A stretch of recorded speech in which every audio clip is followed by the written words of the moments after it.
Welcome to the Living Legends. I am Fayaz Qureshi. In this episode, we speak motorsport with a man who has rallied in the East African region.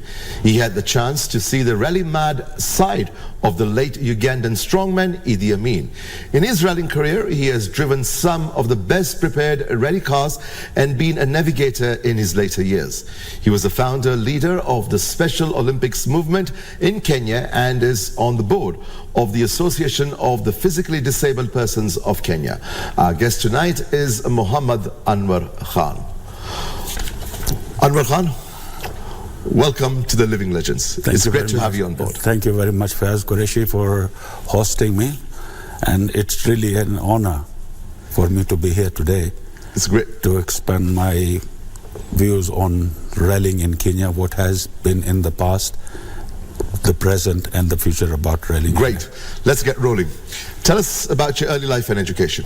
Yes, I went to Naivasha Primary School in my primary education, and then I came to Nairobi at the Technical High School in Nairobi, where I did my Form 4. And after that, life has been really a challenge, and it has been a really wonderful thing. All my career, I have faced challenges and alhamdulillah overcome them, and it has been really a motivation journey throughout. I started my working career in Naivasha at the Marineland Club, where I worked for Cooper Motors as their outboard marine engine section in Naivasha, where we had a lot of fishing competition going in olden days, when people would drive from Nairobi to go and do fishing in Naivasha. And I happened to bump into the service director, Mr. A.H. Bados then, in 69-70, when he offered me a job. And my first flight in an aeroplane was through the courtesy of Cooper Motors, who sent me to Dar es Salaam for a course in maintenance and servicing of motorboat engines. So that's how it all started. Yes, getting into motorsport and the influence of your extended family and friends in the sport. Well, Fayaz, rallying has been in our blood.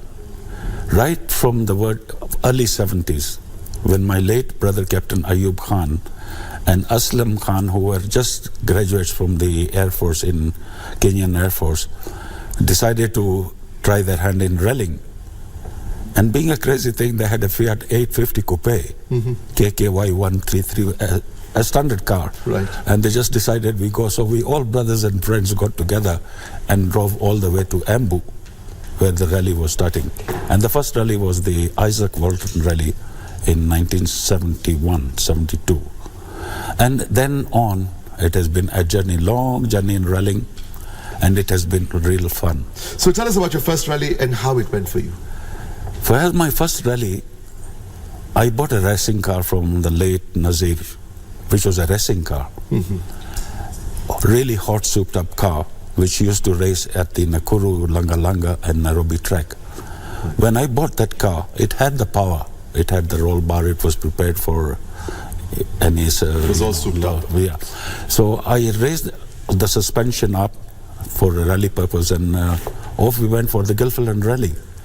And my first navigator was the late Captain Ashraf Khan of ALS. That was my... Aslam Khan's brother. Aslam Khan's brother. So that is how the rallying has been really going on, and it never stopped. Yeah. So you rallied in Uganda a lot. Tell us about the rallying scene in Uganda. As I think the best rally experience I've ever had was in Uganda. Because every rally, the president, the people's president in Uganda, and then every rally, he made sure that he was there himself. He would just come to the starting point with his Maserati, with his wife or son Moses, just flag off, and then go and wait where the night stop would be. And he would just entertain people with his accordion, playing his accordion. And it was fun with him around there. It was really fun. He entertained people. Yeah. And the rest, I would say, is history now. And I don't think the way he was depicted in movies and everything, what he was, I knew him on personal basis. On a personal level. We'll get to that. Tell us more about the rallies you actually participated in Uganda. You see, in Uganda there were many rallies. The most memorable one was the Victory Rally. Now this Victory Rally was organized and sponsored by Idi Amin himself. That was the time when the Tanzanian forces tried to invade Uganda from Mutukula, and they were repulsed by the Ugandan forces. So he, in memory of that victory, he organized the Victory Rally, which started from Kampala and ended up in Mutukula, which is the border of Tanzania and Uganda. And I think it was my good friend, the late S. Kaka, was the eventual winner of that car. The first prize was a Hyundai, which was won by him. And of course, Uganda, I think if you see the photos I have of Fayaz, Amin sponsored the biggest trophy ever in any rallying history. I think it stood about 3 to 4 years. I saw the picture. Yes. That's the largest trophy I've ever seen. The largest trophy ever, pure silver. Pure silver, and it was donated by Idi Amin himself. And it was first won by Haji Junju from Masaka.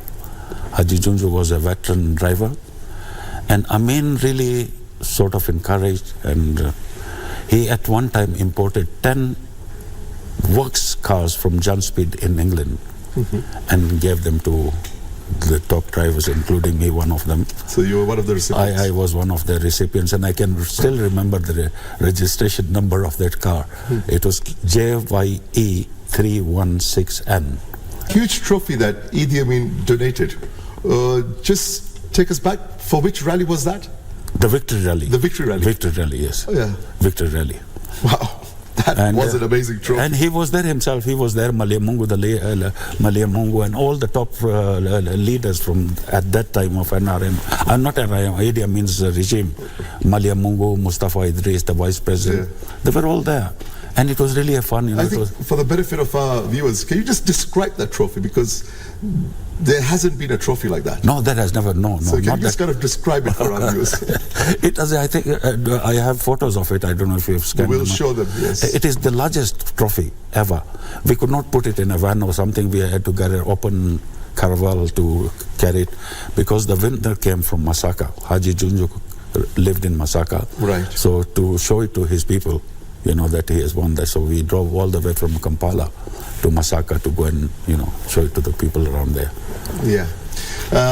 Tell us a little bit about also your rallies in Kenya, the East African yes, rallies, the rallies you took part in Kenya. The first rally I took part in Kenya when I got the Works 1600 SSS was the Eldoret Rally, Western Kenya Rally, which I was navigated by Aslam Khan of ALS, and we finished 5th overall in that one. Being my first rally, I finished 5th overall, and that was my first meritorious award with Aslam. That was pretty good. And as I say, first rally, yes, 5th. For the 5th, and then thereafter. And thereafter, I've been driving in Kenya in a number of rallies: the Gilfillan Rally, Coca-Cola Bottle Rally, the Mombasa Pepsi Cola Rally, and a number of which I think I might have overseen. But mostly, my rallying career was in Uganda, because the group we were in were we had our own group of sponsors, you see. Yeah. So it was mostly based in Uganda. And what about the Safari Rally? Safari Rally, no. I have not participated in Safari Rally. But the local, after the Kenya Rally, Safari Rally came in, I one time bumped into Patrick Onyonyi, and the Safari Rally was just around the corner. So he was really looking for a navigator, so I said, okay, I can jump into the navigation seat. And we finished 3rd overall with with Onyonyi in the two-wheel category. We finished 3rd overall, and we also got meritorious award in that one.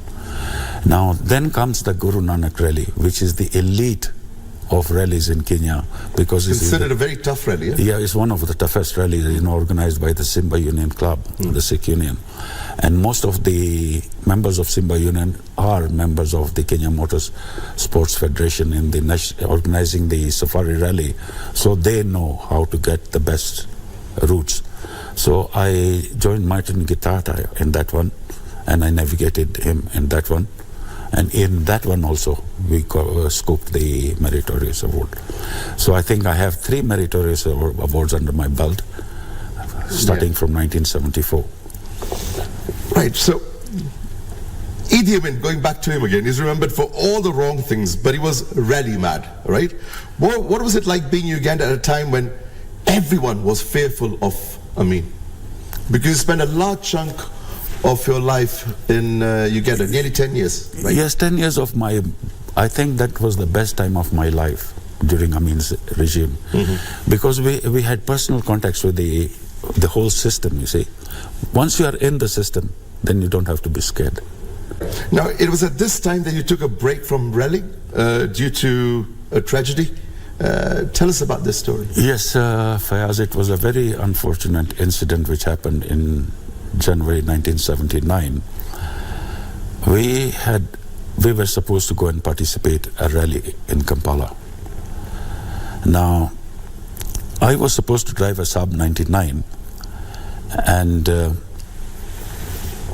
on Friday, the 19th of January, I had gone to meet my navigator who worked with Sabina Airlines in Nairobi to go and get briefings about how we were traveling, making arrangements to go to Uganda. While in the office of Sabina Airlines, Zuli Ramtullah, who happened to be one of the legend drivers, he walks in. Great driver. Right, he walks in and he was traveling to, I think he was going to France or something. So as we were just talking and discussing about the issue of this rally, because he was drawn number 1, I was drawn number 2 as a Kenyan. Kaka was number 3. So after brief discussions and all these things, he said, look, Khan, if you're going for a win in the rally, take my 240Z. So while in that Sabina office, we made a deal. We drove from there to Limbani service station in Westlands, checked out the car, it was almost all ready, packed up and everything. So we made a deal and I forgot about the Saab, picked up the 240Z, went home, picked my wife up, and we had a service car which we were going to together with. Because during Amin's time you could not drive at night, so we thought we'd drive in Kenya overnight and arrive at the border and cross the border by 6 o'clock, right, and be in Kampala by 10 o'clock. Right. But unfortunately we didn't make it to Eldoret. Just 20 kilometers before Eldoret, I think I might have just dozed off on the steering or something, and the car flipped over. And unfortunately, I lost my wife in that accident. I'm really sorry to hear that. Must have been very difficult for you. Well, for us, coping with such a tragedy. Yeah, it happens, and you have to bear with it. You have to be strong. You have to be positive. Life has to continue. Right. So I continued. I stopped rallying for a while, but once it is in the blood, it doesn't come out. So rallying has been there in our family. My younger brother Achi Khan, he was one of the few former general managers of Kenya Motorsports Federation. And all our family have been very encouraging in when it comes to motorsports. We are all there together. It's ingrained in you. In your blood. It is in the blood. It's in the whole family. It's all in the family. Right. Now there was a growing number of African drivers in the 70s going into the 80s. Tell us about them and how they fared in the safari. Fayaz, actually there were some good African rally drivers in olden days in the 70s. And one of them being Peter Shiuka. Now, Peter Shiuka was one of the first Africans who had a works drive, Ford works sponsored car. Then we had the likes of David Dambo. And I think the first African to ever finish the safari rally, actual safari rally, which transferred the 3 East African states, was Sospita Munyangera from Uganda. So he's the first African? First African who finished the safari rally in a Saab 96, not 99, Saab 96. He was the first African sospita Mnyagera. That was commendable. Oh yes. Hardly any resources. And hardly any resources, just and he managed to finish. And first African, sospita Mnyagera. I think if you go back into history, you will be able to learn about him. Kudos to the African drivers. Outside of rallying, you were there when the Special Olympic Committee of Kenya formed 40 years ago? 1982. Yeah. Now tell us about this body and how it has impacted persons with special needs through sport. For us, the Special Olympic Games were first held in America, United States of America, and it was sponsored by the Kennedy Foundation. Because one of the Kennedy's family members is a person with special needs. So they started these games in the United States, and the first time it were ever held outside America, the first time were held in Kenya. And I'm really humbled or happy to say that I was elected the chairman of the organizing committee, and it was very successfully held with partnership from different stakeholders, and it was held in Nakuru in 1982, and it was a very successful event. And as we speak now, the CS4 Sports is in the process of organizing a team to go for the Summer Olympic Games in Germany, starting from the 16th of this month. So I have been very actively involved with the people living with disabilities. It's my passion.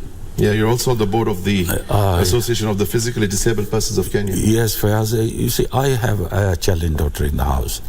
I have a special child who has a cerebral palsy, and she really motivates me, really, Fayaz. When we talk of disability is not inability.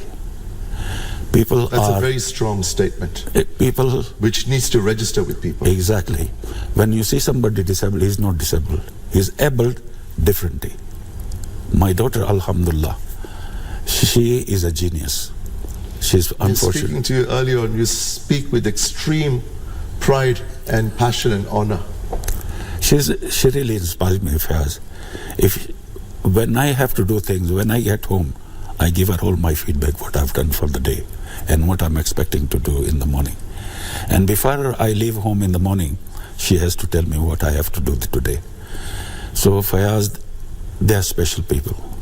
The only thing they need is a little bit of extra love and care.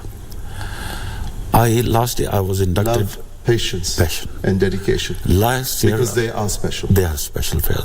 Last year I was inducted as a honorary Rotarian for my service to the community. I'm also an honorary game warden in waiting. We're just waiting for the signature from the Minister for Tourism and Wildlife to sign my honorary membership as an honorary game warden. And all this is through my passion for people living with disabilities. So you've been highly inspired by your daughter? Mostly, yes. Because you know how it feels? First, when you carry a load, you know the weight of it. Yes. You know the weight of it. And Alhamdulillah, my daughter, may Allah bless her, she is a genius. She's physically challenged, but mentally, we call her the encyclopedia of our family, because she remembers the birthdays, death days of all family members, everything. And inshallah, God willing, she's graduating next year from the Kenyatta University. She's doing her master. She's doing her masters in business law. And alhamdulillah, inshallah, she will make it. I wish her and you all the best. Thank you very much. Like they say, when a certain sense goes away, other senses become sharper, and Allah does not take everything away from you. He always lives. He always gives you a chance to live and do other things for others. Yeah. So tell us a little bit more about the Association of the Physically Disabled Persons of Kenya. Fayaz, APDK, as it is known, it is one of the oldest organizations dealing with people living with disabilities. We at APDK, we manufacture special tricycles. You must have seen in town, those tricycles and wheelchairs, and we also make assistive devices for people with cerebral palsy who have no balance and all these things. So we make special seats for people, special children who cannot balance themselves, or that they have disability, not holding their necks up, or the body falls off. So we make special chairs for them. And Alhamdulillah, last year, Fayaz, through well wishes and all this, I managed to donate almost 200 wheelchairs last year. Oh. So in my area, people call me Mr. Wheelchair. Well done. So Alhamdulillah, I thank all my donors, my well wishers who have been with me through my long journey. We need people like you. And through my long journey. Who are caring and compassionate. Thank you very much. Now, as we reflect back, any special moments? Were the 3 meritorious awards that were given to you, were they very special? I think the first one was very special, because it was the first. Anything first is always special. Even having the first child, whichever form, is always special. So that award in Eldoret was a very memorable one, which was presented to us by the late Colin McNaughton. He was the chairman of the Eldoret Motorsports Club. So I think that was one of the most memorable one, and the one in Mutukula when Idi Amin was there and we were having good fun in Ajambar. Excellent. Mohammed Anwar Khan, it's been great speaking to you. Thank you very much for being a guest on The Living Legends. Thank you very much, Fayaz, for your time and having invited me for the show. Thank you. I really appreciate KBC and you, of course. Thank you very much, Fayaz. Thank you. It's been an extreme pleasure speaking to Mohammed Anwar Khan. We did not touch on his political life, but what he's done for the Special Olympics movement in Kenya and for the physically disabled. Described as a man with 9 lives like a cat, he has been in the rallying scene as a competitor for 30 years and still keeps up with the sport. Thank you, Mohammed Anwar Khan, for your time. And remember that KBC Channel 1 will broadcast the 5 TV stages of the WRC Safari Rally. They are the Kasarani Super Special on the 22nd of June, Almantaita 1 and 2 on the 24th of June, and Hell's Gate 1 and 2 on the 25th of June. Thank you for watching. I am Fayaz Qureshi.